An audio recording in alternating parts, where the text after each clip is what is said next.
하겠습니다. 다들 학습지 잘 받았나요? 네, 좋아요. 그 학습 활동하기 전에 선생님이 크게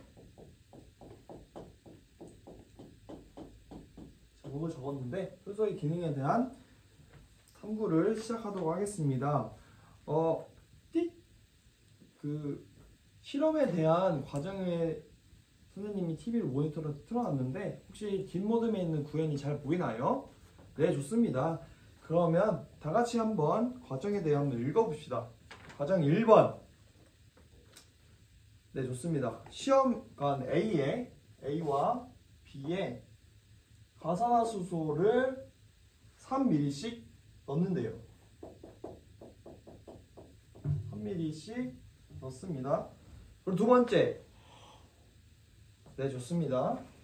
두 번째는 여기 A에는 간을 넣지 않고 B에만 간을 넣는다고 써져 있죠. 그래서 어느 곳에 기포가 생기는지 발생을 하는지 확인을 하고, 세 번째는 이 상황에서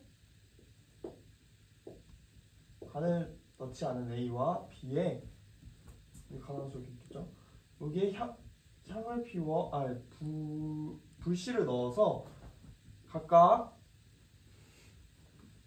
불이 나는지 아니면 불이 안 나는지 불씨의 변화를 관찰하는 활동을 하면 되고, 네 번째는 요게 추가로 과산화수소 2ml를 넣어서 또 어떤 기포가 발생을 하는지에 대해 한번 탐구를 해보겠습니다. 그러면 이 실험을 하기 앞서서 유의할 점이 있을까요? 네, 안전관리부인 우리 주영이가 시약이 피부나 옷에 닿지 않도록 조심해야 된다고 잘 얘기를 했고, 또 향이 불을 붙을 때는 화상이 있지 않도록 유의한다고 잘 얘기를 해줬어요. 그렇다면 학습 전에 궁금한 점 있는 학생 있나요? 우리 병원이가 손을 들었는데, 우리 학습지에 보면은 카탈레이스라는 용어가 있는데 혹시 카탈레이스는 뭔가요? 라고 물어보았어요. 좋습니다. 우리 중학교 때 배웠던 아밀레이스, 펩신, 그리고 트립신과 같은 소화 효소들을 배웠었잖아요. 이 카탈레이스도 이런 우리 중학교 때 배웠던 효소들과 비슷하게 작용하는지 안 하는지는 실험 통해서 한번 확인하면 되고, 그렇듯 카탈레이스도 또한 효소입니다. 그래서 유의하면서 잘 시작하면 될 것 같습니다. 그러면 실험 20분 주겠습니다. 시작. 우리 희성이가 빨간 신호등을 켜주었는데 어떤 어려움점이 있었나요? 발생한 기포가 무엇인지 어떻게 알아요? 이렇게 물어봤는데 옆에서 지나가 자신있게 손을 들면서 얘기를 해줬습니다. 꺼져가는 불씨를 갖다 대봐. 그럼 어떻게 불씨가 되는지, 그리고 따라서 어떤 기체가 될지 알 수 있을 거라고 잘 얘기를 해줬어요. 서로 상호작용하면서 실험을 잘 진행하고 있네요. 자, 우리 마이콜은 또 빨간색 신호등을 켜주었는데 어떤 어려운 점이 있나요? 활동지에 있는 내용들이 무슨 말인지 잘 이해가 안 난다고요? 우리 통역사인 통역사가 꾸민 기흥이가 마이콜과 함께 잘 협력하면서 실험을 한번 해봅시다. 네, 좋습니다. 협력하는 모습 아주 좋습니다.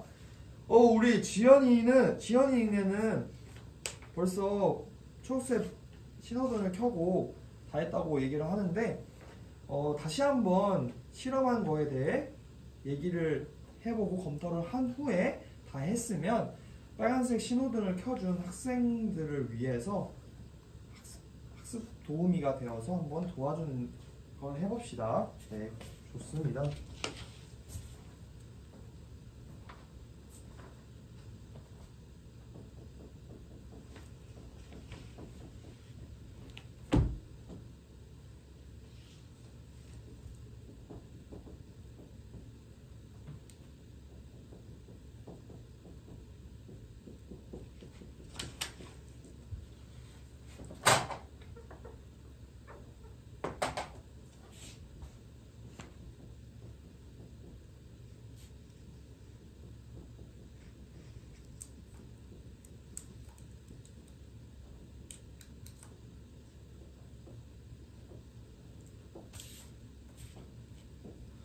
다들 다 했나요? 그러면 각 조에 있는 집행부인 친구가 모둠이 토의한 결과에 대해 구글 패들릿에 공유해 주면 감사하겠습니다. 네, 다들 올려준 걸 잘 보면 다들 잘 수행을 한 것 같아요. 그러면 이 여러분들이 올려준 구글 패들릿을 보고 한번 선생님이 표를 작성해 보도록 하겠습니다. 자, 여러분들이 시험관 A, B를 나누어서 과정이는 뭐였죠? A에는 간을 넣지 않고 B에는 간을 넣은 상태에서 기포가 발생하는지 안 하는지를 했는데 여러분 잘 했습니다.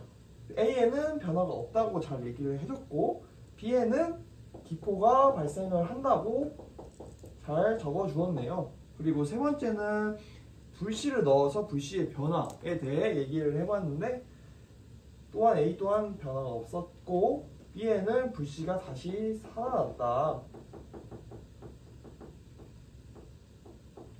라고 잘 적어주었어요. 마지막으로 과정 4에서 과산화수소 2ml를 다시 넣었을 때 A와 B 어떻게 됐는지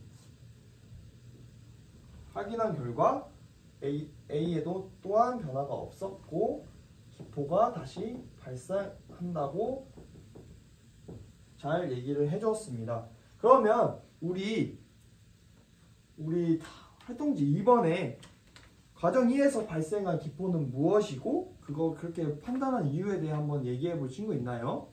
네, 좋습니다. 윤주가 먼저 손을 들어서 얘기를 해줬는데 산소라고 얘기를 잘 해줬고 그 이유가 불씨를 갖다 대면 다시 불씨가 밝게 잘 타는 것으로 보아서 산소라고 예상을 잘 했다고 얘기를 해주었어요. 좋습니다. 그러면 세 번째 질문에 대한 답은 누가 해볼까요? 네, 수연이가 손을 들어줬는데 하기 전에 선생님이 카탈레이스 네, 일단 질문을 받았으니까 자, 그럼 수연이가 카탈레이스 작용 한번 얘기를 해볼 건데 어떻게 생각을 했나요? 아, 그랬군요. 가산화수소가 산소와 물을 그 2번이랑 3번 과정을 통해서 기포가 발생을 하고 그 다음에 불씨가 다시 생겼다는 걸 보고 카탈레이스가 가산화수소를 산소와 그리고 산소와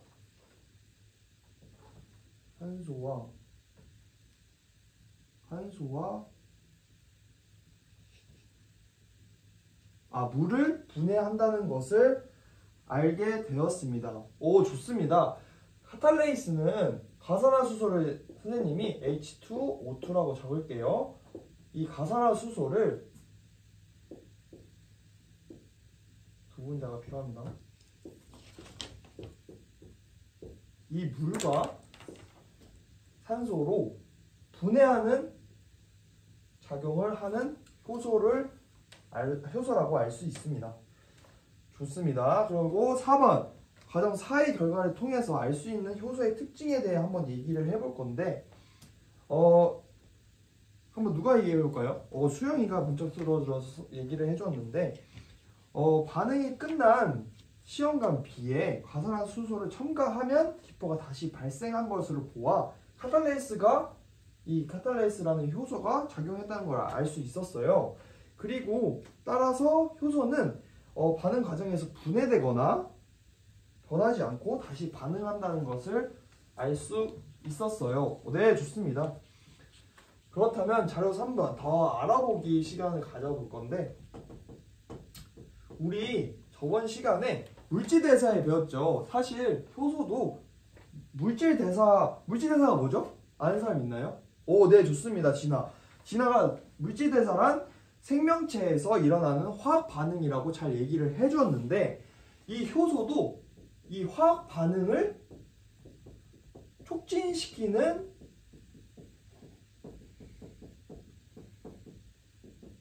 촉진하는 생체 촉매입니다. 혹시 촉매가 뭔지 아는 사람? 아는 사람 있나요? 뭔가 촉진할 것 같아요. 네, 맞아요. 그런 느낌인데 촉매는 반응 과정에서 소모되거나 변하지 않으면서 반응 속도를 바꾸는 물질이라고 얘기를 했습니다. 뭐라고요? 네, 좋습니다. 반응 과정에서 소모되거나 변하지 않으면서 반응 속도를 바꾸는 물질을 촉매라고 한다. 그러면 이 효소의 특징에 대해 한번 얘기를 해볼 건데, 효소는 일단 물질 대사가 화학 반응을 얘기하는 거니까 얘를 촉진시키고, 두 번째 활성화, 저번 시간에 배웠던 활성화 에너지가 감소시킨다. 감소되는 특징이 있습니다.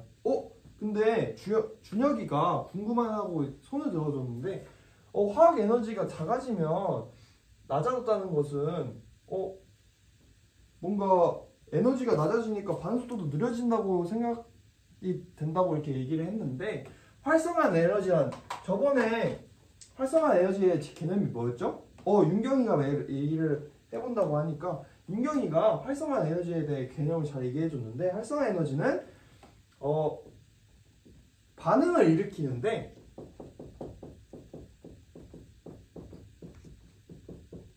필요한 최소한의 에너지를 활성화 에너지라고 합니다. 그렇기 때문에 선생님 그림을 그려보면 여기 에너지고 X축에는 반응이 있는데, 이게 활성화 에너지인데, 이 최소한의 활성화 에너지가 있어야 화학 반응이 일어난다고 하는데, 이 효소로 인해서 이 활성화 에너지가 줄어듭니다. 그러면 얘들아 어떻게 될까요? 그죠?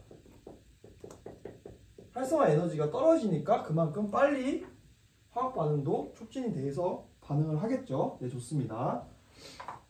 우리 준혁이 궁금한 거 잘 얘기를 해줬어요. 고마워요. 자, 세 번째는 입체 구조가 중요한데,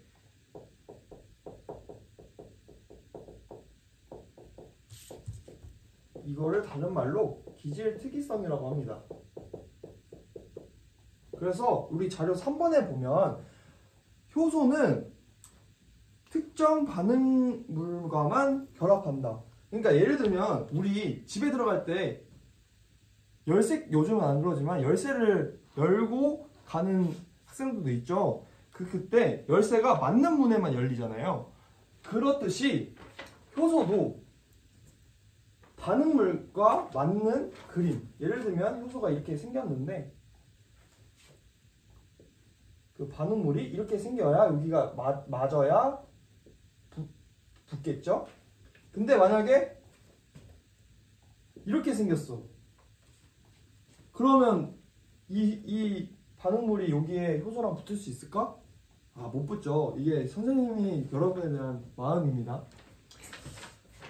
그렇고, 그래서 기질 특이성이 있다라는 특징이 있고, 마지막으로 효소는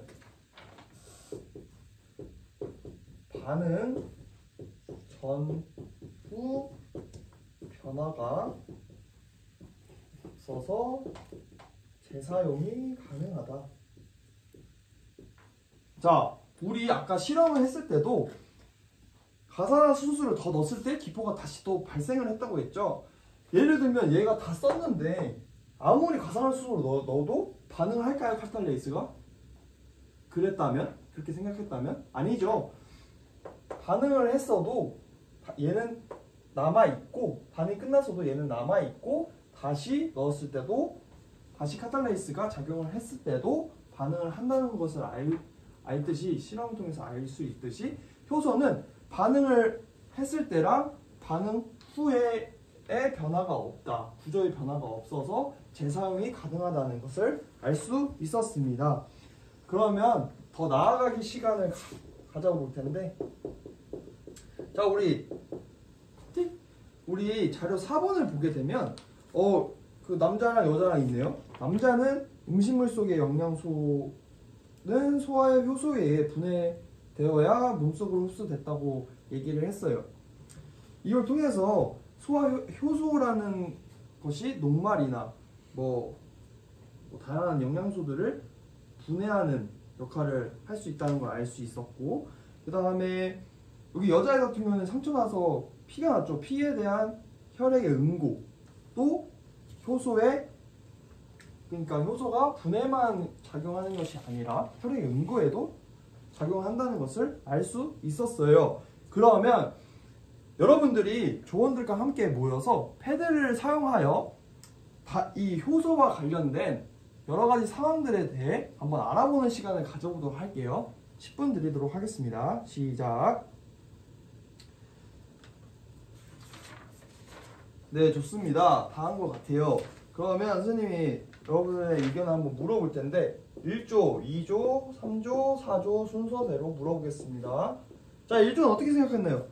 1조는 소화제를 예를 들었는데, 소화제는 녹말 단백질을 분해하는 것을 예로 들었고, 아밀레이스와 단백질 소화 효소가 포함되어서 음식물 속의 녹말과 단백질을 분해한다고 잘 얘기를 해줬어요. 그리고 2조 같은 경우에는 생활하수나 공장 폐수 같은 걸 예를 들었는데, 미생물의 효소를 이용해서 이 생활하수, 공장 폐수를 분해시켜서 좀 환경에 대한 오염을 좀 줄이는 그런 방안을 얘기를 잘 해줬고, 3조 같은 경우에는 식혜를 만들 때 그 엿 기름에 아밀레이스를 이용해서 밥 속에 녹말을 분해한다고 잘 얘기를 해줬고, 마지막으로 4조는 빵 아니면 된장면 같은 발효식품을 만들 때 이용한다고 잘 얘기를 해줬습니다. 그러면 우리 활동지 나눠줄 때 자기평가지도 같이 나눠줬죠. 그거를 작성을 한 후에 자기의 성찰 시간을 갖도록 하겠습니다. 감사합니다.